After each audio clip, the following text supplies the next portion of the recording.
Yo, Cycling Chef po. Magandang araw sa inyong lahat. Welcome back to my vlog. In this video, pupunta po tayo ng Las Piñas, Parañaque Wetland Park para makibahagi sa National Environment Month. Na-invite po tayo ng UNTV, Ocean Care Initiative, and makakasama natin dito ang ating mga kapatid sa MCGI Bike Brothers International. Tara, samahan nyo kami sa mabuting layunin ng ride na ito.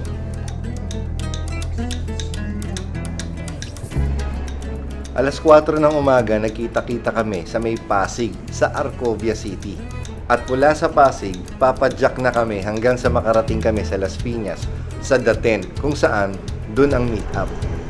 Time check. Sakto tayo na 5:04. Ito registration, oh. Dali, register na kayo. Meron na ako po sa online. Sa online. Okay. Number 22.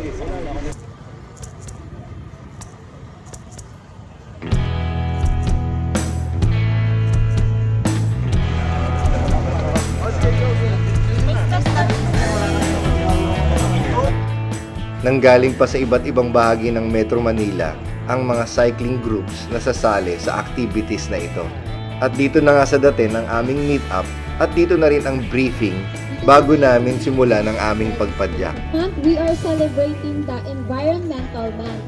And for our celebration, we opted to invite bikers to celebrate with us. So we are celebrating Environmental Month 2024 with the Bikers for Wetlands, Ride, Restore, and Repeat. May I see your hands yung mga first-timer. Las Piñas, Parañaque Wetland Park na mapupunta ron. Pupunta tayo sa isang paradise in the metro. Mga migratory birds. Okay? So, nung first time ko po na makarating doon, that was, would you believe, 2012 pa po. The last, mga styrofoam. And until now, maraming companies and of course, mga cyclists na yung history. Gusto ko lang pong pasalamatan ng bawat isa. Pag-ride po natin, so gagamit po tayo ng mga bike lanes pag may nakita tayo doon. Pagungunahan tayo ng mga volunteer natin, mga officers natin ng Kaligtasan Advocacy, one of the advocacy support group ng PNP. Nauna po sila ron, and we also have our PPMO. Hindi naman malayo yung aming papadyakan mula dito sa meet-up place. Sabi nila nasa 6 kilometers lang eh. Pero ang nakaka-excite dito, hindi yung ride, yung gagawin naming activity after ng ride. Lalo na, this is my first time para makarating dun sa Las Piñas, Parañaque Wetland Park.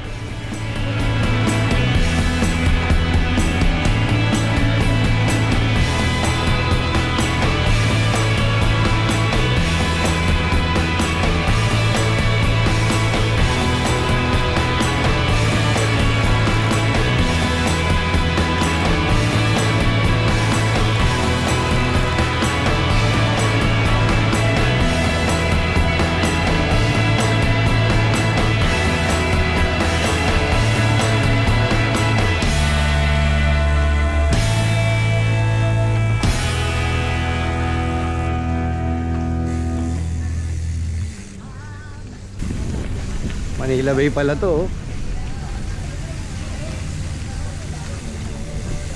Tabing dagat pala tayo.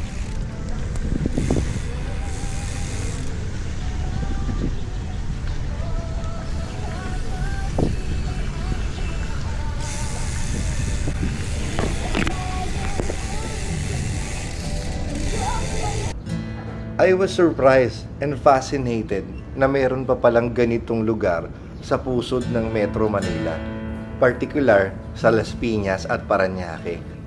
Itong Las Piñas Parañaque Wetland Park ay binubuo ng dalawang isla. The Freedom Island is located in the portion of Parañaque. Yung Long Island naman, nasa jurisdiction na siya ng Las Piñas. Kaya silang dalawa ay tinatawag na Las Piñas Parañaque Wetland Park.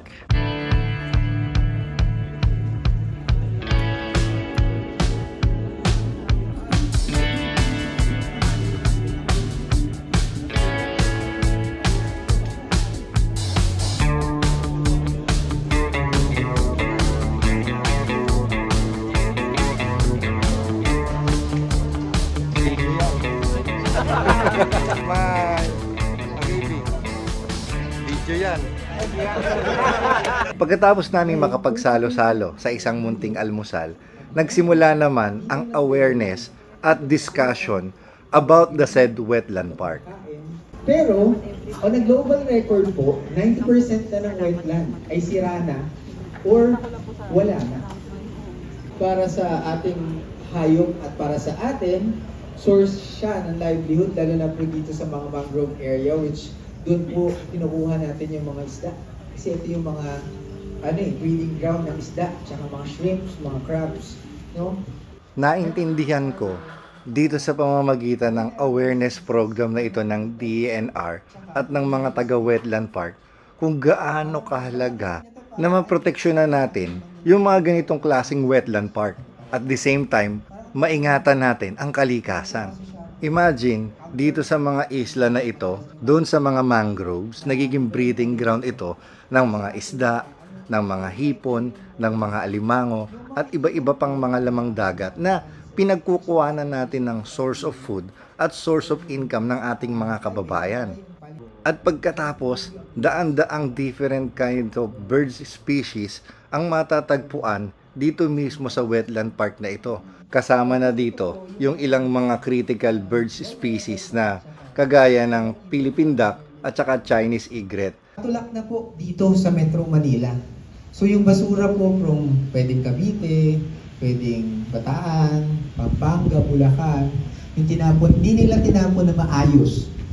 At napunta sa mga river systems at napunta sa Manila Bay, possible po kapag nagkaroon ng yung habagat season na, dito na po yan mag-end up sa shoreline natin. No? Actually, on an average po during habagat, nakakakuha tayo ng 2 toneladang basura every week dito sa LPPW. Magandang umaga po sa inyong lahat. I'm very happy to be here in the celebration of the National Environmental Month. Nandito din po ang Las Piñas City Associate Council of the Boy Scout of the Philippines. And of course, ang ating UNTV Ocean Care Initiative Communication Officer headed by Mr. Rodel Flordelis. Palakpakan. And the members of the Church of God International Bike Brothers. Sana makatulong ang videong ito para makarating sa mga kinauukulan. Maingatan natin yung ating kalikasan at the same time, huwag tayong basta-basta magtatapon ng mga basura kasi base sa studies ang nangyayari napupunta sa mga wetland park na ito yung mga hindi natin na i-dispose na maayos na mga basura. At ngayon nga, after ng mga awareness, magkakaroon naman tayo ng cleanup drive.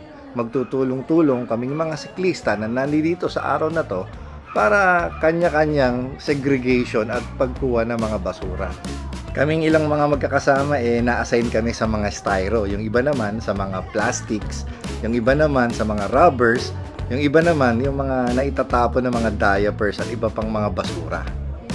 Ang ganda ng programa nila kasi well organized Tsaka merong mga pinrovide na mga gloves at tsaka mga sako at pati yung mga pangpulot na sticks.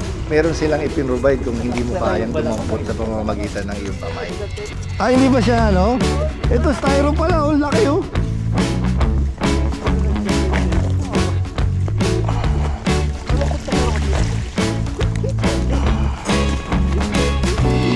Bro, inaanod kasi yan, eh. Bro, ito yung sabo mo, bro. Hindi ka nahirapan, ha? Ito po, oh.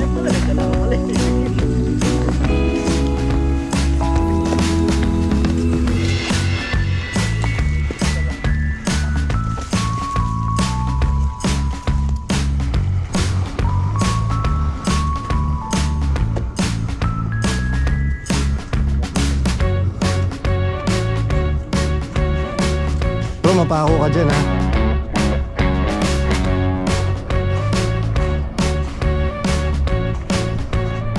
Ito mga kapadyak, maganda. Ito yung project nyo. Dito kayo mag-ride.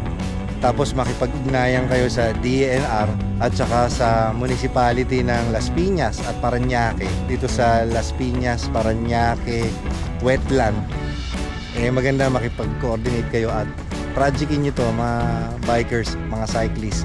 Pwede kayong mag-ride dito at the same time, after nyo mag-ride, pwede tayong kagaya nung naging project natin dito, nagkaroon ng clean-up drive. So pwede nyo gawin ito. Ang dami kasing basura, oh. Ayan, oh. Itong nakikita nyo, dagat na to, Manila Bay yan.